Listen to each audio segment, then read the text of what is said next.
Game. Hi guys! Good morning! Pasyal-pasyal muna kami ng bibi ko na si Francis Purin. Yan guys, oh. Sarap ang tulog niya. Kasi pupunta kami ng bayan. Pupunta kami ng bahay muna, bago bayan. Yan. Habang kinakarga ko siya, tutulog. So guys, palagi nating magsimba ang ating mga bibi sa Panginoon guys, para lalaki sila na nagsisimba sa Panginoon. Yan.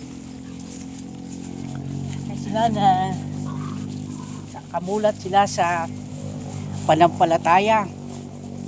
Kaya paglaki nila, hindi sila malayo sa Panginoon dahil sa nasanay sila ng bibi pa na dinadala sa simbahan. Kaya nga mga guys, ay dalhin ang ating mga anak sa church para lalaki silang mayroong panampalataya sa Diyos, para sa ganun ay hindi na tayo mahirapan magdisiplina sa kanila, sapagkat doon pa lang sa church ay naturuan na sila roon ng salita ng Panginoon. Kaya nga, for today's video guys,